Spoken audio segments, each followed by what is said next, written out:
A'udzubillahi minasyaitonir rajim. Bismillahirrahmanirrahim. Wassalatu wassalamu ala sayyidina Muhammad wa ala sayyidina Muhammadin. Qala al-musannifu rahimallahu taala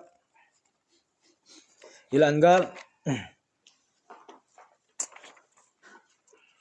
thummal miyahu tanqasimu ala arba'ati aqsamin. Ahaduha tahirun fi nafsi, mutahhirun li ghairihi, ghairu makruhin isti'maluhu, ya. Wa huwa al-ma'ul mutlaq ala qayyidin lazim, gitu. Fala yadurru al-qayyidul munfaq kama'il bi'ri, gitu, fi kaunihi mutlaqan. Kemarin terakhir kita bahas tentang air. Air yang ada, ya, itu dikategorikan menjadi dua kategori. Ma nazala minas sama wa ma naba'a minal ardi. Air yang ada di bumi ini itu dikategorikan menjadi dua kategori. Seluruh air yang turun dari langit dan juga seluruh air yang memang terkeluar dari bumi. Seluruhnya kalau dipecah, ya, itu ada 7 macam air. Mulai air hujan, air embun, air salju, ya. Udah itu air laut, air sungai, itu kan, air sumur dan mata air. Walaupun dari air-air yang dijelaskan tadi ada air yang lain, ya, ada air yang lain. Salah satu diantaranya air yang memang keluar dari asabi Rasulullah SAW, jari jemarinya Rasulullah SAW. Itu khusus, jadi tidak terkategorikan dari dua kategori itu karena memang secara langsung keluar dari jari jemarinya Rasulullah SAW sebagai mukjizat untuk beliau Sallallahu Alaihi Wasallam. Dan salah satu diantara dikatakan para ulama yang paling afdol air, ya, yang paling afdol air itu yang pertama air yang keluar dari jari jemari Rasulullah SAW. Yang kedua, air yang paling afdol adalah air Zam-Zam. Jelas? Air Zam-Zam dari sumur Zam-Zam. Yang ketiga baru al-ma'ul kautsar. Yang ketiga air telaga Kautsar. Itu nanti, bukan sekarang. Insya Allah kita semua, ya, mendapatkan kesempatan untuk minum di air telaga Kautsar. Amin ya Allah ya Rabbal alamin. Dan yang selanjutnya yang paling afdal itu air sungai, ya, dari seluruh sungai yang ada. Pertama memang Sungai Nil, ya. Sungai Nil yang ada di mana? Yang kita kenal Sungai Nil itu India, ya. Sungai Nil sana.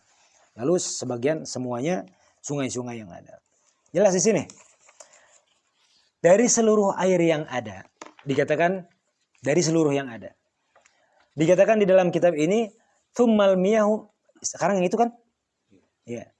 Air itu dibagi, dikategorikan atau dipecah, ya. Dikategorikan atau dibagiankan atau apa? Menjadi 4 macam bagian. Dibagi menjadi 4 macam. Dibagi menjadi 4 macam. Untuk menjelaskan dari seluruh air yang ada, seluruh yang ada, ya, itu dibagi 4 macam. Bahwa air itu, kalau yang pertama kategorinya air mutlak, air yang memang suci dan mensucikan dari keseluruhan air yang ada. Namun seluruh air tidak bisa dikatakan bisa digunakan untuk bersuci karena dibagi menjadi 4 macam ini. Ahaduha, yang pertamanya, tohirun fi nafsi, air tersebut suci, memang zatnya suci, memang air itu suci, mutahhirun li ghairihi, dan juga bisa mensucikan untuk lainnya. Jadi memiliki 2 kekuatan. Kekuatan pertama dia suci, ya.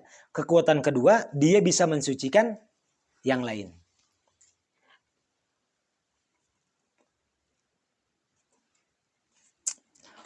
Ghairu makruhin, ya.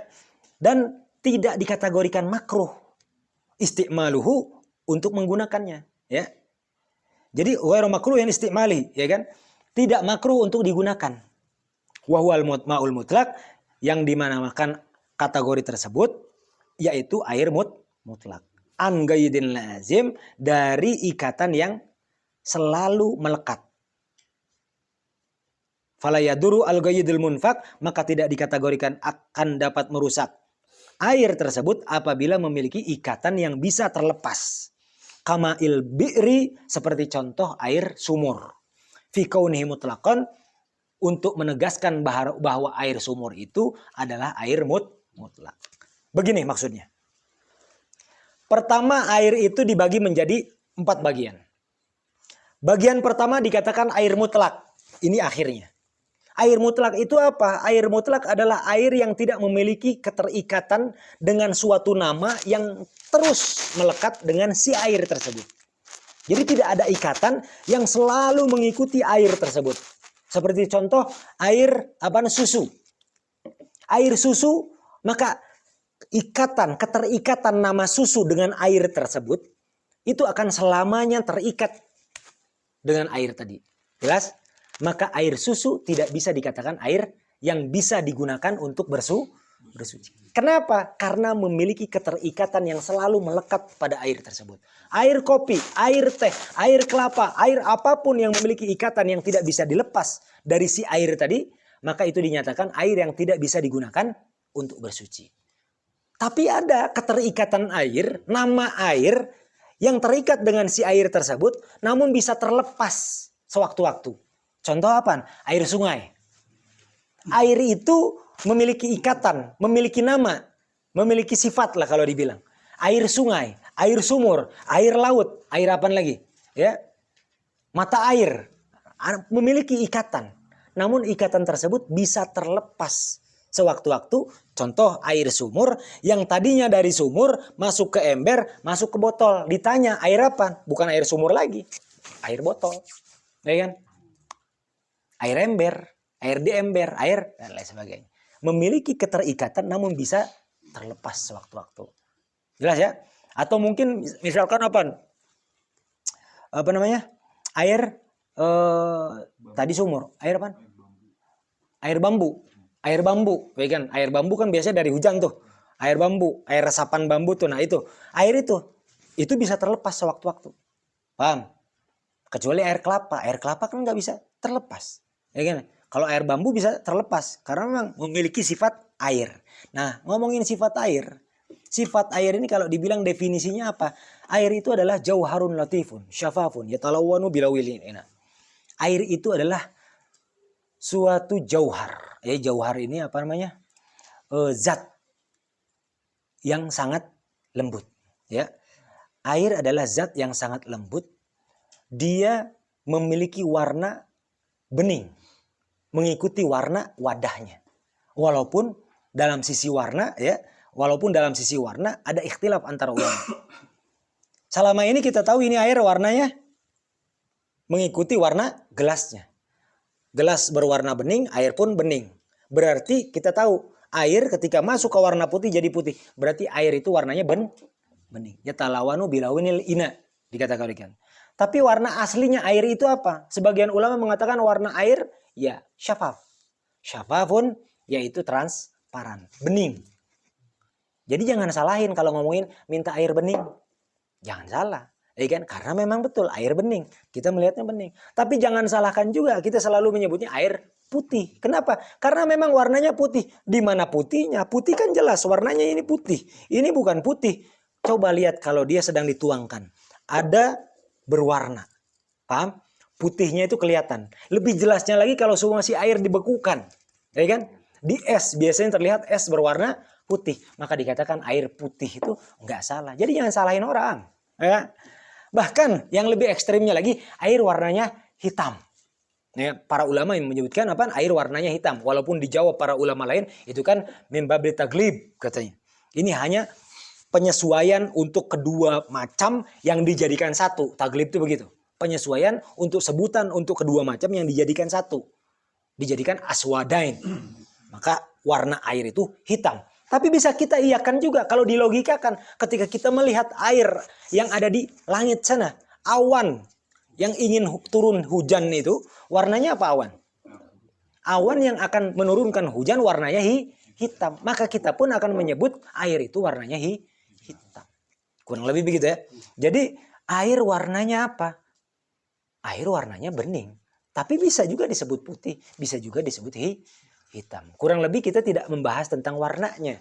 Namun dengan kita mengetahui warnanya, ya, maka kita akan tahu seluruh air yang sudah diciptakan oleh Allah SWT min aslil helga, dari awalnya kita tahu air itu bening. Kalau berubah warna, kita akan pertanyakan air tersebut, apakah memang terciptanya seperti ini? Misalkan merah, keluar dari perut bumi, warnanya merah.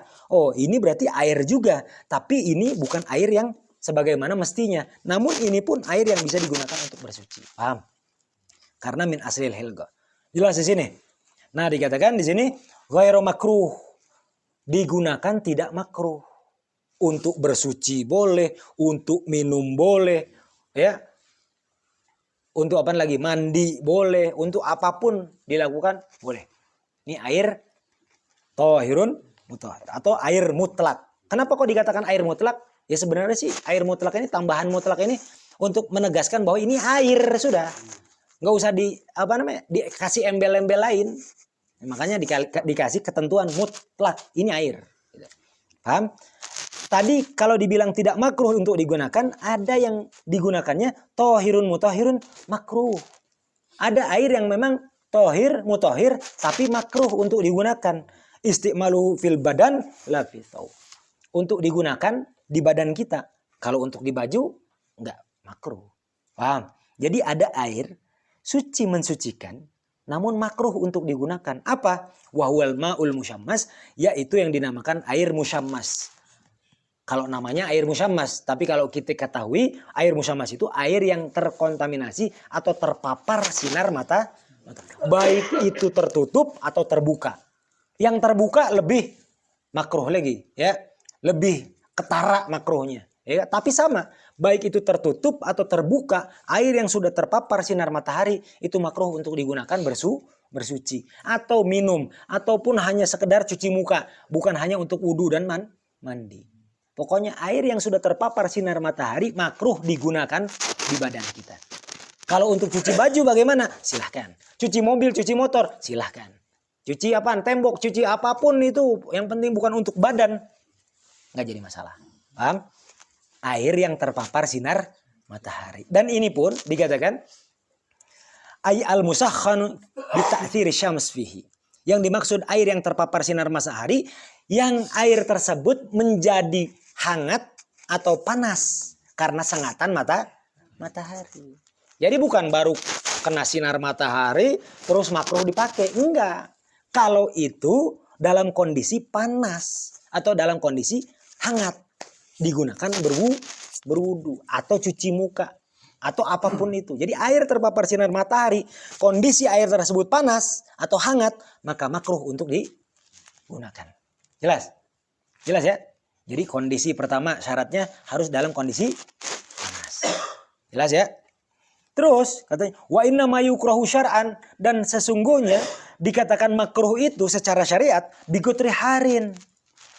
Syarat yang kedua, posisi atau lokasi tempat yang menyengat sinar matahari yang menyengat air tersebut harus lokasi yang memang kalau dibilang negara atau kota yang memang memiliki sengatan matahari yang cukup panas. Iklim yang panas. Kalau kita iklimnya panas apa enggak di Bandung? Enggak. Iklimnya kita tidak panas. Tapi kalau semua misalkan Jakarta, Bekasi, Cikarang, itu tempat-tempat panas banget itu kan. Atau Kalimantan dan lain sebagainya, tempat-tempat yang garis khatulistiwa walaupun negara kita tropis. Kalau memang itu menyengat panasnya luar biasa sampai 40 derajat kan kayak gitu tuh. Itu termasuk terkategorikan iklim yang panas. Itu termasuk makruh. Kalau seumpama di Lembang, airnya terpapar sinar matahari, iklimnya dingin. Pakai itu ya. Pakai, dan tempatnya pun dingin. Jelas? Karena tempatnya dingin. Dan ini pun syarat yang ketiganya harus diperhatikan. Kalau tempatnya, wadahnya itu di mana? Fi ina'in muntabi, ya. Diwadahi dengan wadah logam.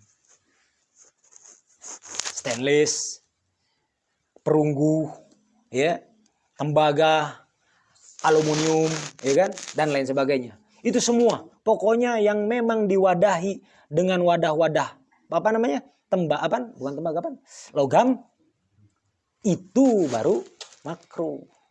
Kecuali logamnya logam mulia, emas dan perak. Kalau emas dan perak logam, iya. Karena kemurnian emas dan perak tidak membuat penggunaannya makruh. Karena musyamasnya nanti. Tapi ada keharaman menggunakan emas perak. Jelas? Jelas ya? Illa inna nagdain, kecuali wadahnya itu dari kedua nagdain, emas dan perak. Kenapa? Li sofai jauharima, karena sangat bersihnya. Ya. Wa idza baruda zalat al-karaha. Dan ini digunakan dalam kondisi panas. Tadi kalau panas dipakai makruh. Kalau udah dingin bagaimana? Udah nggak makruh. Kalau nggak dingin, kalau udah dingin udah nggak makruh. Jelas ya? Jadi kalau air yang terkontaminasi atau terpapar sinar matahari sudah dingin lagi, boleh dipakai. Tapi kalau dalam kondisi panas, tidak boleh dipakai. Kan banyak tuh kita di atas atap tuh banyak tuh orang-orang yang pakai toren. Torennya bukan dari yang plastik, toren yang stainless. Ya kan? Nah, itu tuh kalau terpapar sinar matahari, tempatnya, wilayahnya memang panas kayak Jakarta, tuh kan? Itu panas tuh. Sampai tuh toren itu bisa airnya itu benar-benar panas ya kan? Makruh. Walaupun tertutup. Jelas ya? Walaupun tertutup. Toren apa? Torennya kalau stainless, kalau plastik aman, ya. Kalau plastik aman. Ya? Walaupun hangat, walaupun panas. Nah ini kita ngomongin makruh. Ini kan makruh ini kalau dibilang ada makruh tibbi wa makruh syar'i. Kemakruhan ini terbagi menjadi dua. Dalam sisi ini, dalam pembahasan ini ada kemakruhan secara kedokteran dan ada kemakruhan secara syariat. Kemakruhan atau yang memang dilarang, yang tidak dianjurkan oleh medis, ya kan? Itu kalau dibilang tidak selamanya sesuai dengan kemakruhan yang ada di dalam syariat. Contoh, menggunakan air musyammas, ini kemakruhan kedua-duanya yang memakruhkan. Syariat memakruhkan, medis pun memakruhkan. Kenapa? Kalau sisi medisnya itu yurithul baros, menyebabkan penyakit belang. Paham? Kan? Balas bogo. Jadi belang tuh, balas bogo katanya. Jadi belang. Makanya medis pun memakruhkan, syariat pun memakruhkan. Tapi ada yang memang kalau dibilang medis memakruhkan, syariat tidak. Itu tadi toren mungkin. Medis memakruhkan, melarang. Karena plastik pun mengeluarkan zat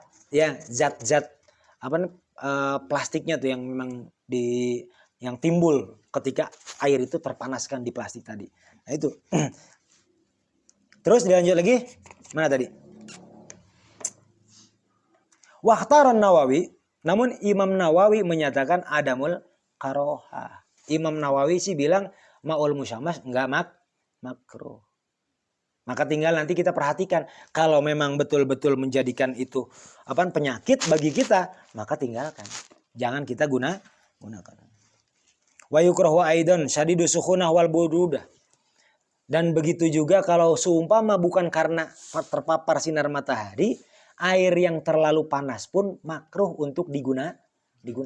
Kalau dalam wudu jelas, kalau dalam mandi wajib jelas, kemakruhan itu ada dalam syariat. Kenapa? Karena nanti wudunya nggak serius, wudunya itu nggak sungguh-sungguh, wudunya itu nggak fokus. Kenapa? Karena panasnya, betul. Kalau dalam wudu udah jelas. Tapi untuk digunakan di hal-hal yang lain karena apa? Idrar, fihi darar. Karena memang membuat penyakit untuk kita. Jadi kalau seumpama ente wudu pakai air panas, coba. Kuat apa enggak? Ujung-ujungnya apa? Ujung-ujungnya cepet-cepet kan? Wudu dalam kondisi air yang betul-betul dingin. Gimana? Di Lembang pakai cai tiis. Wudu nakos kuma. Udah kayak Ninja Hattori wudunya, ya kan? Enggak fokus wudunya. Bener kan? Sok, pernah nggak ngerasain wudu di tempat yang dingin, nggak ada air anget? Pernah? Wuduna kos kumaha? Ya kalau udah ngaji mah insya Allah ditahan. Kalau udah wudu kan ditahan. Udah ngaji kan ditahan. Walaupun dingin. Tapi sebelum ngaji, pasti kita pernah merasakan pas wudu di tempat dingin. Sat. Selesai. Benar nggak? Ya jangan sampai bilang, nggak wudu sama sekali, udah. Enggak. Karena apa? Tiris, serik sholat teh. Wah, bahaya itunya teh kalau gitu mah. Terus dilanjut lagi. Ya yang tadi Sadidul buruda wa syadidus suhuna, kalau panasnya atau dinginnya keterlaluan itu makruh untuk digunakan. Paham? Saoknya tuh ayeuna makan bakso panas-panas dimakan langsung panas tuh ngaruksak letah tuh ngaruksak ya tuh. Jadi yang panas itu bukan hanya ketika wudhu atau ketika mandi, untuk kita makan atau kita hanya sekedar cuci muka pun memang itu makruh. Paham? Untuk digunakan apalagi untuk wudhu, apalagi untuk mandi yang wajib ya, atau yang mandi sunnah. Jelas di sini?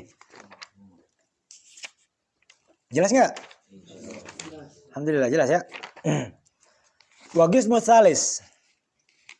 Bagian yang ketiga. Tohirun fi nafsihi ghairu mutahhirun li ghairihi. Air yang suci pada dirinya, ghairu mutahhir li ghairihi. Tapi tidak bisa mensucikan yang lainnya. Ya, tidak bisa mensucikan yang lain. Wa huwal ma'ul musta'mal, yaitu dinamakan air musta'mal. Salah satu contohnya air musta'mal, ya. Air musta'mal, air yang sudah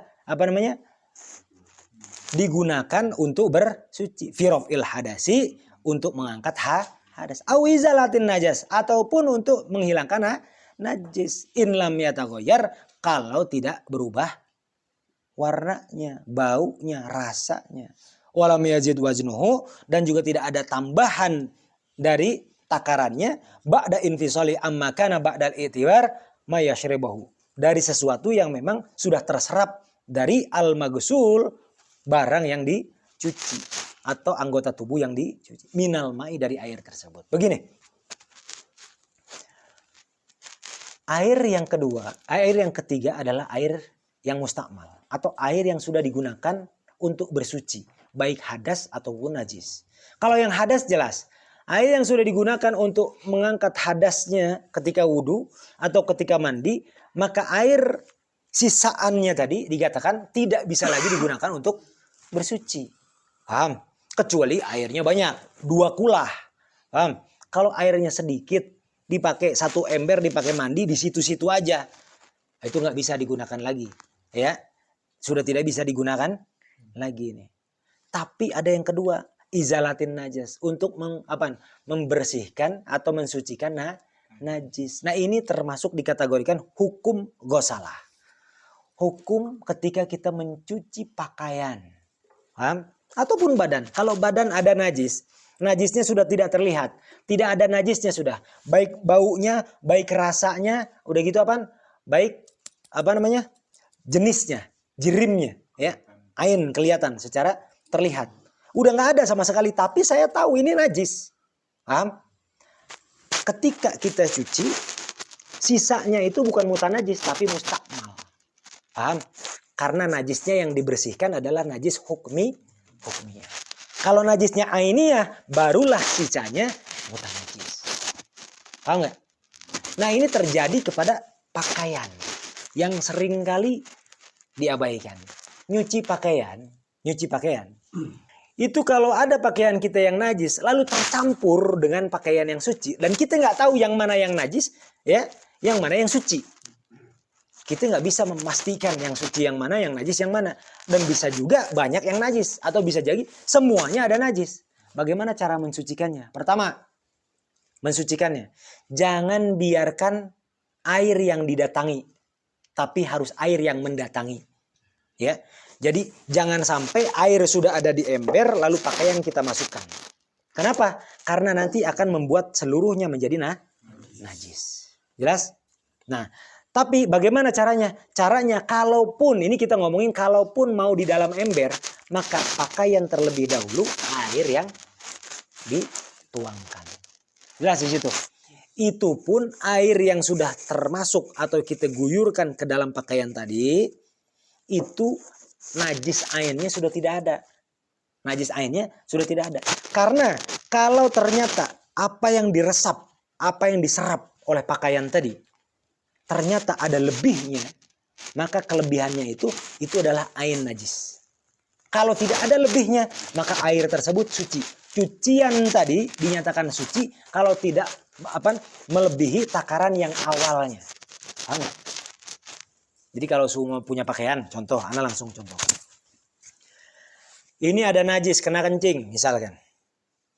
Tapi ini belum sampai kering. Ini kita ilustrasi pertama nih ya. Ini belum kering nih, air kencing masih ada berarti kan? Kita cuci, walaupun kita guyurkan, berarti dia menyerap, bukan seluruhnya menyerap air yang kita tuangkan, tapi sudah ada air sebelumnya, air yang najis. Jelas? Maka ketika kita serap seluruhnya, dikeringkan lah bahasanya, dikumpulkan kembali. Kalau dikumpulkan kembali, takarannya itu akan lebih. Lebihnya dari mana? Lebihnya dari itu tadi, air kencing yang ada di sini. Makanya lebihnya itu najis. Berarti sisanya air mutanajis. Tapi kalau semuanya ini sudah kering, ya, dan tidak ada residu, bahasanya residu ini yang melekat, ya, residunya itu sudah tidak ada. Lalu disiramkanlah air tadi yang di ember tadi disiramkan. Maka dinyatakan kalau tanpa ada tambahan lebihan, ya, dinyatakan ini suci, tapi airnya musta'mal. Suci tetap, paham? Lebih amannya bagaimana? Lebih amannya jangan masukin ke ember. Itu lebih aman. Airnya mengalir. Kalau lagi nyuci, usahakan. Kalau pakai mesin cuci ya. Usahakan ketika pengen mengeringkan pakaian di mesin cuci, di pengeringnya tuh, siram dulu. 3 kali aja. Pelan-pelan disiram. Ketika bilasan terakhir tuh, kita siramkan. Biasanya bilas juga di situ mesin tuh. Nah kita angkat, nggak apa-apa angkat. Kalau tercampur dengan yang najis misalkan, nggak apa-apa najis-najisan dulu di situ. Tapi ketika ingin membersihkan, kita siram satu persatu. Semua 3 kali, beres. Kita yakini semuanya suci, baru kita kering.